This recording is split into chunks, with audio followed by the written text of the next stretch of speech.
Once again, Gordon Ryan is up to his old tricks. Call-outs on social media.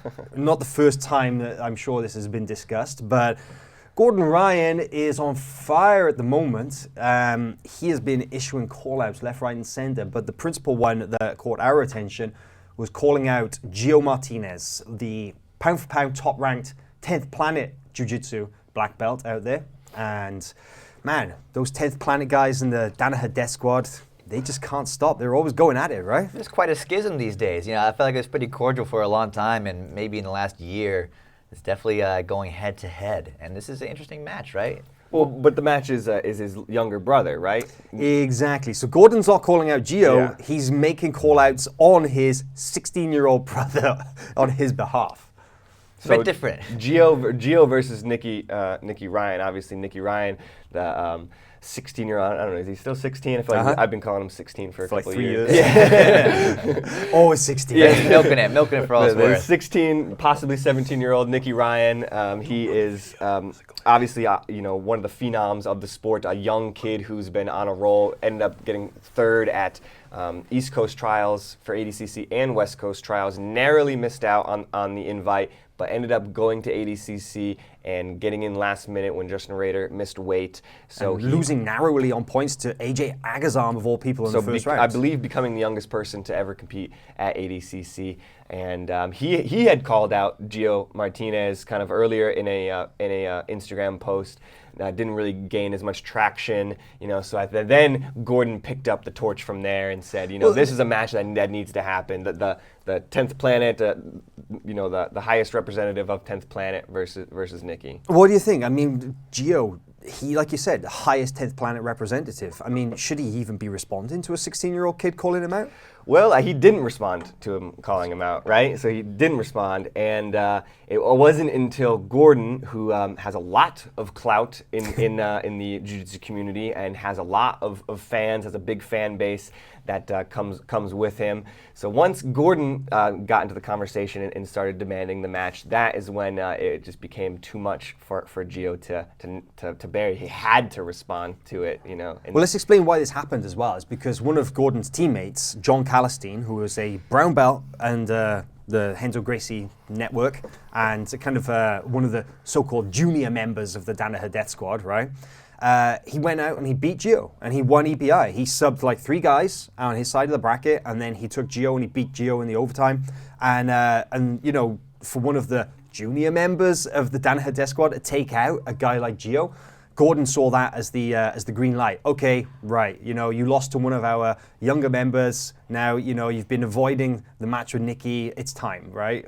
What do you guys think about that? Was that a fair time to make the call out, or? Oh, it's a very calculated and smart time. I mean, Geo's in a bit of a corner here. It's tough to ignore, especially Gordon, putting more and more money up. I think he got up to $20,000 in a Bitcoin, something like that. Yeah, that's like a total of about 32 grand. Right. Yeah. So, I mean, if I was Geo, I would have a hard time responding at all. I think I'd either have to say yes or just be radio silent.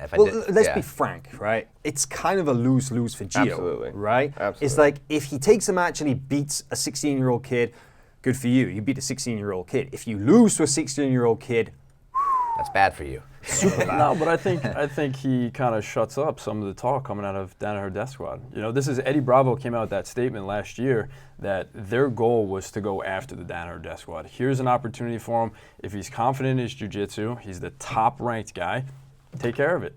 Get it done. You're going to get paid either way. Get out there and show him what 10th Planet has. Geo does have a win over Eddie Cummings. He beat Eddie Cummings at an EBI final in overtime, submitted him in overtime.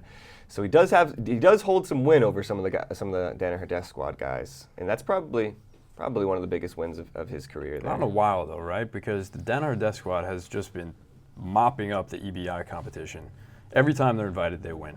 Yeah, I think it was this time last year that Geo and Eddie fought. December 2016, because we were in San Diego watching it live. I remember it was the one in Mexico City. Oh yeah, that's right. Mm-hmm. Yeah, and let's just look at that a second. Now, if we're going to see a Danaher Death Squad versus 10th Planet match, to be honest, I don't want to see Nicky go up against Geo yet, because I feel that there's some unfinished business there with Geo and Eddie, right? Right. And let's put this again in context, that John Callout shouldn't have even been there, because that was Eddie Cummings' spot. And Eddie Cummings got sick, like 48 hours out from the tournament, and John stepped in as a last-minute replacement and ends up beating Geo. But I'm like, I still feel that match, it should have been Eddie Geo, right?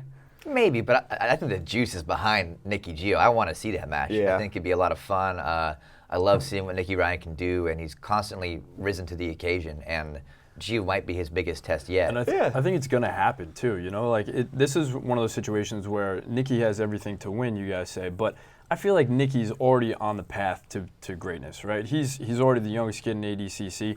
He's gonna meet up with these guys eventually. Yeah. Why not do it now? Yeah, Yeah, for sure. 100%. I mean, he's going to be in Geo's weight class potentially. You know, I'm sure he'll be going after an invite in 2019, so they could see each other in 2019 at ADCC. And Nicky's not unbeatable. You know, he lost to AJ, and he had a super fight with Kennedy, Cabrinha's son, that we did at Studio 540, and that was kind of a submission only esque match, and he ended up getting submitted by Kennedy in overtime. That's right. There. So you're saying this might be the only chance that Geo has to actually beat Well, Nicky. I'm just saying he's certainly capable of beating Nicky. That much is clear for sure. Yeah, it doesn't take anything away from Geo. 2-time ADCC veteran, you know, multiple-time EBI winner. The guy's good. And he's very young in the sport too. And I liked his Instagram post where he said, you know, that like, hey man, I'm still looking for my shot too, you know. And I can definitely sympathize with him there. You know, he's had some big matches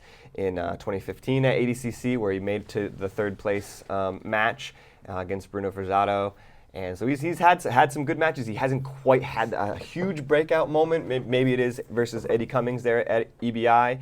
But I think the future is still very bright for Geo as well as it is Nicky.